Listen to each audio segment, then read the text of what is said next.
This video might be a little bit longer because there's a lot of graphing in this section. So the first question we have here is graph the absolute value function f of x equals the absolute value of x using the domain -8 to +8.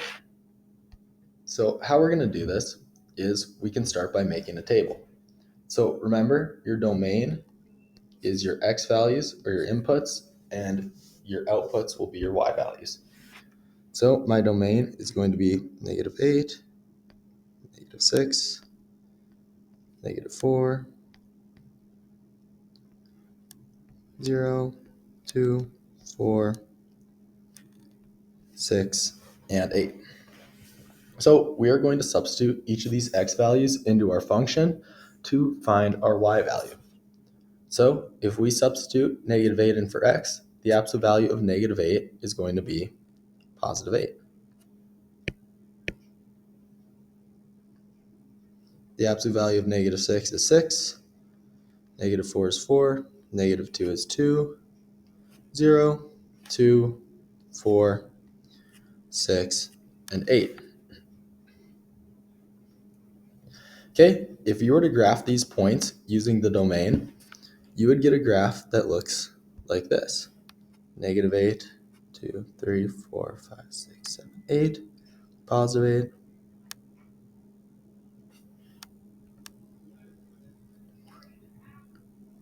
-6, 6, -4, 4, -2, 2, 0, 2, 4, 6. Let's see, I'm going to have to just back it up a little bit. And 8. Okay, so based on the domain, this is the graph that we would get. If this was my graph, remember, this would be a discrete function.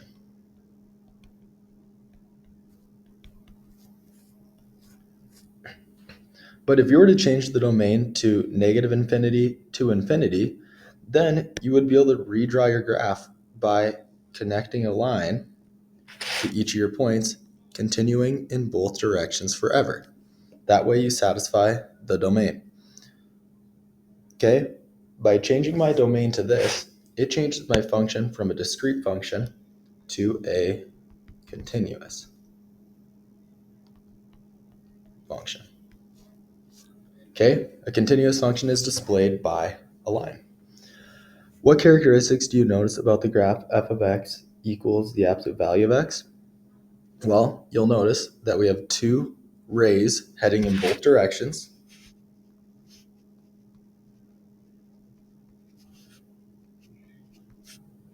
Okay, it also has a V shape.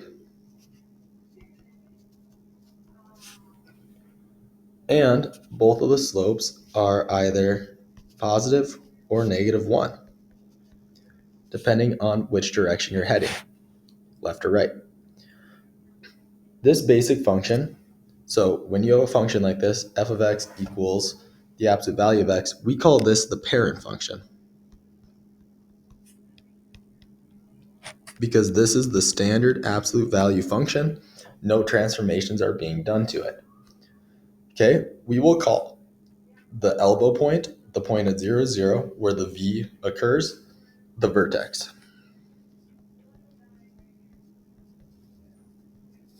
which will be kind of the center point of your absolute value function.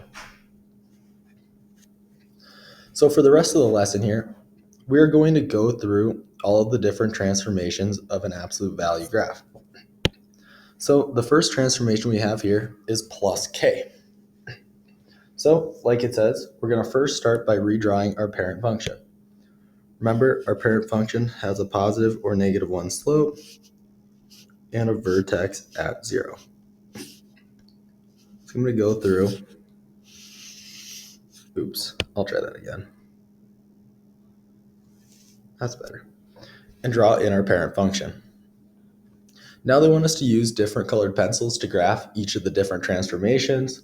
For the notes video, I'm just going to graph one of the transformations in red. You guys can graph the others on your own. We'll go through them in class. So if I have p of x equals the absolute value of x plus 4, we will make another table for this graph, and we're going to use the same domain as our parent function. So negative 8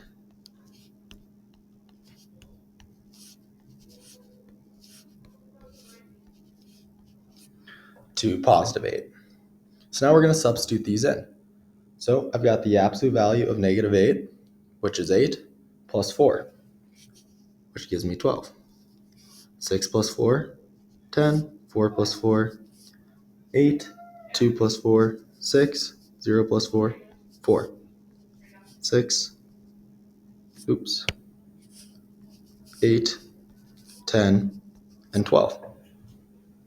So just like in the previous example, I'm going to plot my points for y, which I'm actually going to rewrite y as p of x, because that is the function that we are evaluating.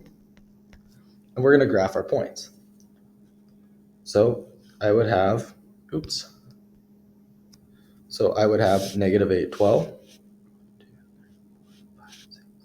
8, 2, 3, 4, 5, 6, 7, 8, 9, 10, 11, 12. So negative 8, 12 would be somewhere up there. We're not going to worry about that too much. But we would have negative 6, 10, negative 4, 8, negative 2 and 6. Sorry, I was struggling to find that. 4,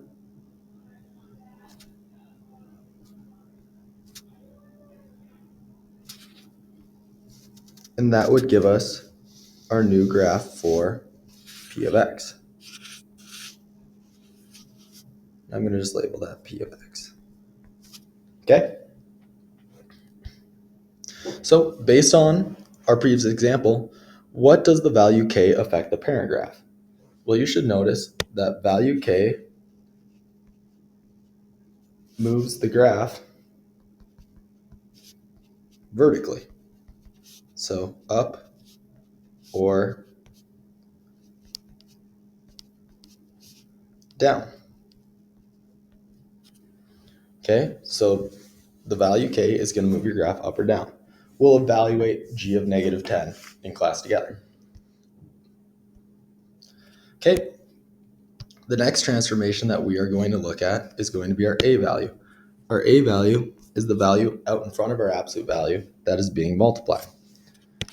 So once again, I'm going to start by drawing my parent graph, which looks something like that. And once again, I'm going to make a table for p of x. So I'm going to use negative 8 to positive 8. Oops, don't need a comment there. Jeez, I just keep clicking all sorts of stuff here.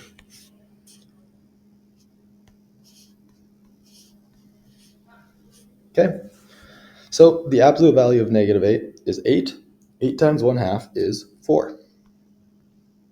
6 times 1/2 is 3. 4 times 1/2 is 2. 1, 0, 1, 2, 3, and 4. So I went through that table pretty quick, but it's a fairly simple table. So I'm going to start by graphing these. So I would have 8 and positive 4, 6 and 3, not 2, 6 and 3,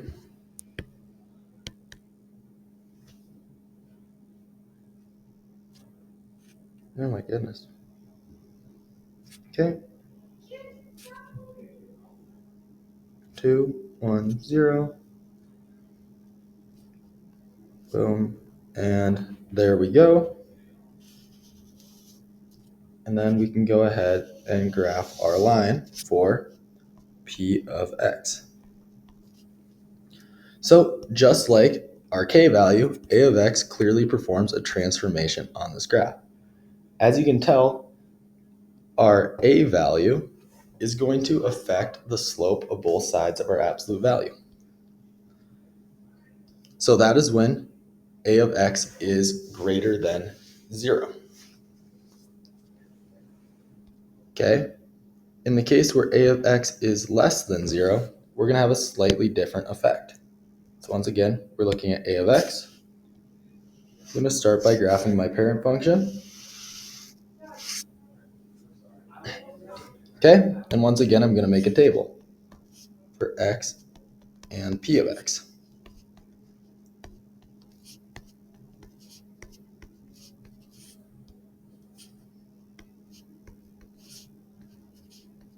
Okay, so once again, we'll substitute those in. The absolute value of -8 is 8. 8 times -1 is -8. And I will continue the trend.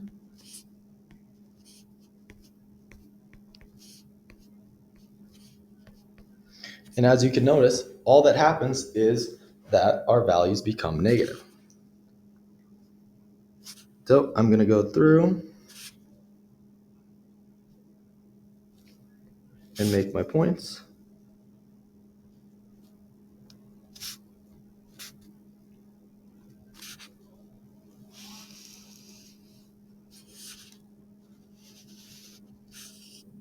Okay, I think I just messed with this point. Okay, so that would be my P of X graph. That one's not great as well. Okay, so let's go ahead and answer the following questions. So if A is greater than 0, our graph is still going to open up. But if A is less than 0, our graph is going to open down. Okay, if the absolute value of A is less than 1, so if our value is a fraction, essentially, then we are going to have a wider parent graph. But if the absolute value of A is greater than 1, so we have a whole number greater than 1, our graph is going to be narrower. Okay? Once again, number 13, we will evaluate that together in class. All right, the very last transformation that we're looking at is our h value. As you can tell, we have negative h here, so that will play a big role in our transformations, and I'll explain that later. So, same process. I'm going to start by redrawing our parent graph. Then we're going to go ahead and make our table for x and p of x. I'm going to use the same x values.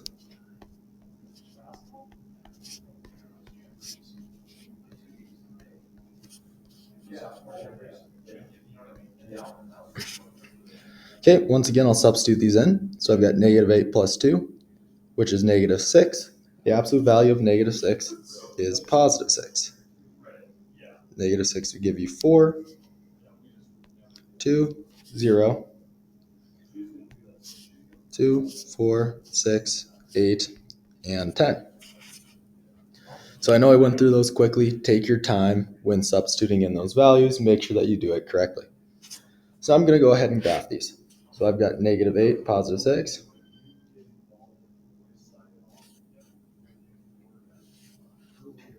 -6, 4, 2, 0.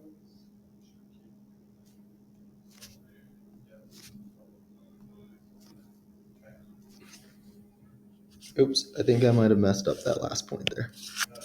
It's going to be right up there.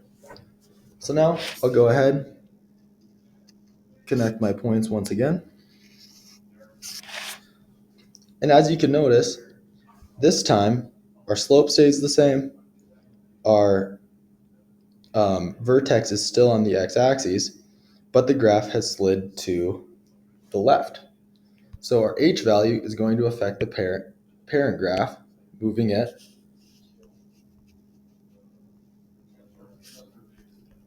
left or right. Okay, the one thing to keep in mind with the parent graph is that you do have a negative h value. So since I have x plus 2, instead of moving in the positive 2 direction horizontally, I am going to move in the negative direction horizontally. Vice versa would be true. If I have x minus 8, 5, I am going to move 5 in the positive direction horizontally. All right, that should give you guys enough of an idea to get started. We will go through this summary tab together in class, And this is a super important part of the notes for moving forward. All right, thanks for watching. Thanks for writing down all of the graphs.